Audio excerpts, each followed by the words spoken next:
Why are so many people with so many different perspectives, from the Prime Minister of Israel to the King of Saudi Arabia, so worried that Iran might build a deliverable nuclear weapon? Or, to put it even more simply, why do we have to stop Iran from getting the bomb? The reason is painfully obvious. They might actually use it. France has nuclear weapons. So does the United Kingdom. But nobody worries that they will use them. It's not nuclear weapons that are the problem. It's who has them and what they might do with them. We do not worship Iran, we worship Allah, said Iranian leader Ayatollah Khomeini in 1980.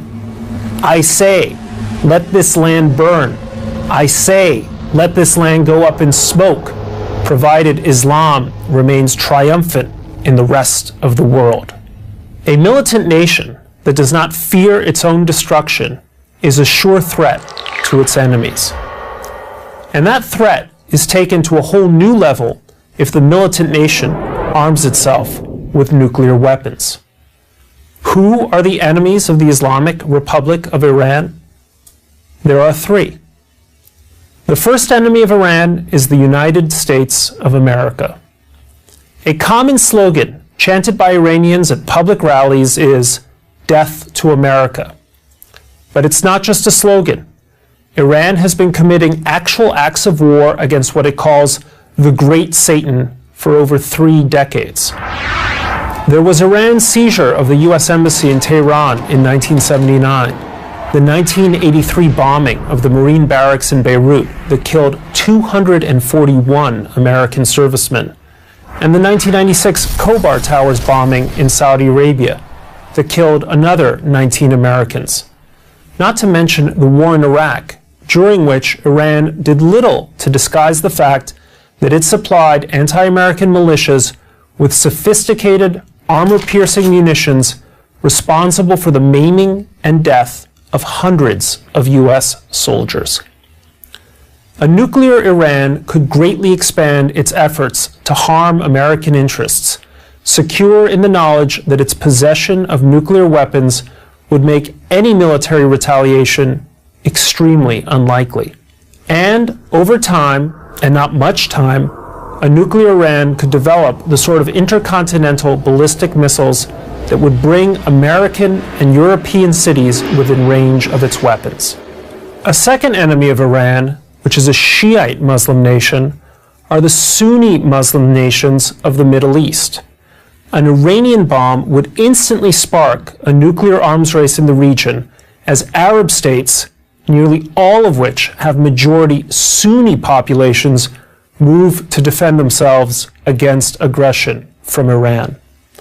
As these regimes and dictatorships race to become nuclear powers, the chances that nuclear weapons might be used, either directly or through terrorist proxies, grow exponentially. And the third and ultimate enemy of Iran is Israel. Only around 1,000 miles separate the Islamic Republic from the Jewish state. Iranian leaders have called Israel a rabid dog, a cancerous tumor that needs to be cut away, and have called publicly and repeatedly for Israel's annihilation. They wage a continuous terrorist war against Israel through their proxies, Hezbollah and Hamas. Former Iranian President Akbar Hashemi Rafsanjani, a man often described as a moderate and a pragmatist in the Western press, articulated the Iranian position this way: if one day the Islamic world is also equipped with weapons like those that Israel possesses now, then the imperialist strategy will reach a standstill, because the use of even one nuclear bomb inside Israel will destroy everything. However, one bomb will only harm the Islamic world. He's right. That's why the civilized and sensible leaders of the world cannot allow Iran to develop nuclear weapons. Because once the Iranians do, they will pose a severe threat to the security of America and Europe, spark a regional arms race that could see the world's worst players acquire the world's worst weapons, and threaten the Jews with extermination for the second time in a century. Or, to put it more simply, Iran cannot be allowed to get the bomb because they might actually use it. I'm Brett Stevens.